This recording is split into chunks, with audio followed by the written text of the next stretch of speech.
All right, ladies and gentlemen, we're going to go over the dev notes for the upcoming volume. I don't know, whatever. Dev note volume 15, upcoming improvements of Void Erosion Purge. Void Erosion Purge has been a pain in the butt for many people. The Void Erosion Purge is very, very hard for most players. Just believe it or not, you may be out there with a Serena build who can take out sub-minute 5 minute level 30 runs. You can get in with a few VSs and knock this out in 2 minutes, 3 minutes, who knows. But we have an issue where you put in a leaderboard for a speed run event basically, and you can't use 80% of the descendants. You can't use 90% of the weapons, and you also nerf characters who can hit through walls. Well, let's talk about Anais. You nerf Anais from hitting through walls, but every other character can still hit through walls. It doesn't make any sense. If you stop Bunny from hitting through walls, I mean, you're gonna see they don't want to do that because they're gonna get a whole bunch of backlash. The notes here are basically saying everything was into a gun build. We're gonna kind of mix this up and add in some skills. You can read it on screen. I read about as good as, you know, when you get called out in class and you have to read the next paragraph. So they're changing stuff from Void Erosion 21 and above to make skills more viable. I say that this is a preemptive thing, or they're going to drop this with Ultimate Blair because they want Blair to go in there, Ultimate Blair to go inside of there and actually do something. They don't want Ultimate Blair to go in there and just get completely shat on. And we have some runs here. We're just going to quickly go through it. I'm not going to make this video too long, but we have, I've paused it at some instances. We have the Inez. We have Inez in here. Albion Cavalry, which I don't think Albion Cavalry should go with her, but whatever. I digress. It's hitting about 821,000, 152,000 electrical damage, and some additive damage in there. That's just probably, I don't know, base damage.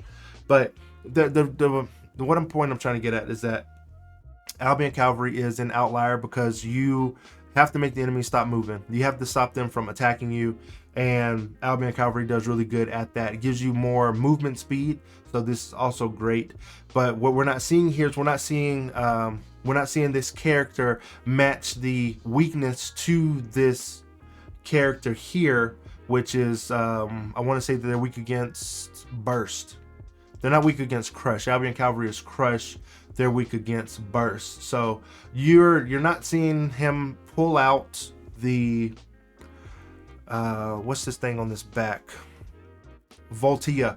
You don't see him pull out Voltia. You don't see him doing those electrical damage. You're seeing them use these. Let me play it. You can see it, but they're using Albion Cavalry. They're using the environment so that they don't get hit like you should be doing, you know, playing tactically. And then they're using the electric conductor to do an insane amount of damage right off the bat. And then again, Albion Cavalry coming in with the stun and the multi-hit type of damage, where most guns don't have the ammo to keep up with Albion Cavalry. Enduring Legacy beam rifles, they can do, I want to say, a spray and pray. You hit a critical hit and weapons don't consume ammo for 3 seconds. That arbitrarily boosts up a magazine by, I don't know, man, like 30-40 rounds in order to put out more DPS. So we're looking at a lack of ammunition. We're looking at a whole bunch of bullet sponges. So I'm going ahead and pause this right here so you kind of see that. And then we have a Viesa here. I don't know what build that they're using. Viesa is a very well-rounded character, but again, we're still using Albion Cavalry. Not much has changed. The thing I don't like about Viesa with these little floaty balls that she got going on is that you got to be like right in front of the enemy for these things to activate, and I don't think that that's right. I've seen enemies attacks go around corners, you know, like I think that movie's called Wanted, where the bullet curves around corners. But the Descendants ability for things to go around corners and hit enemies, we just can't do that. But anyway, I digress. I'm on a tangent.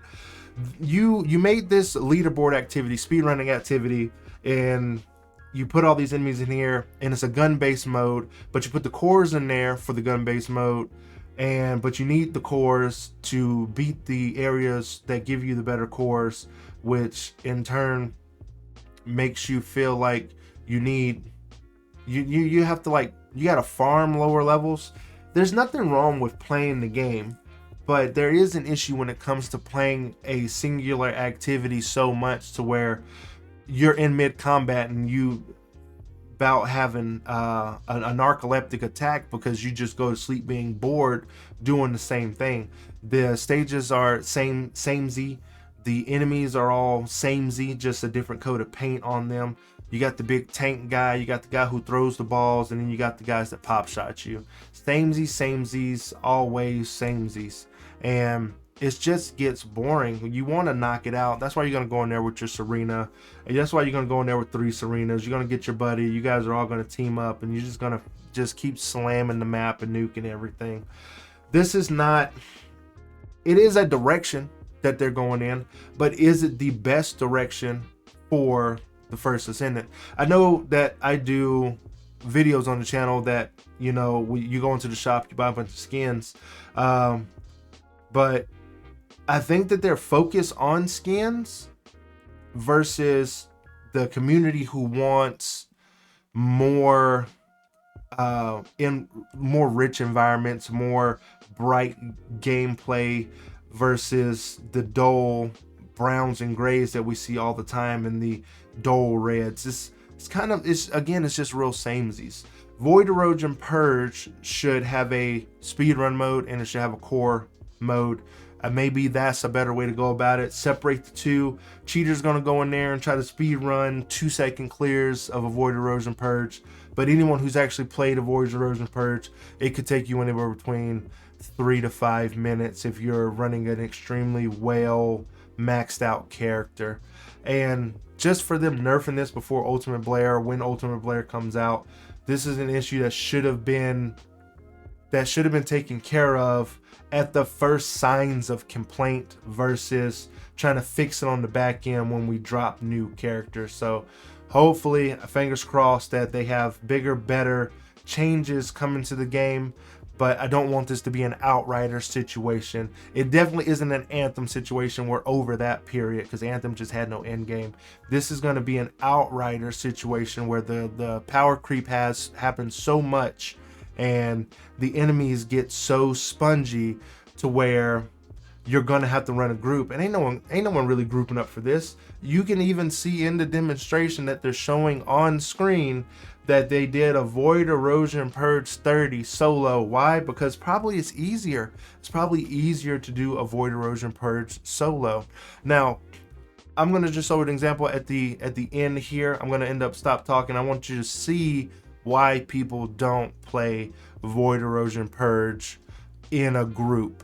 And then you tell me and let me know down in the comment section below of how you feel about this. So get in where you fit in, and I'm gonna let that B-roll play in the background game footage. It's probably not gonna play for too long, so you don't gotta worry about that. But here we go. I'm gonna play that now.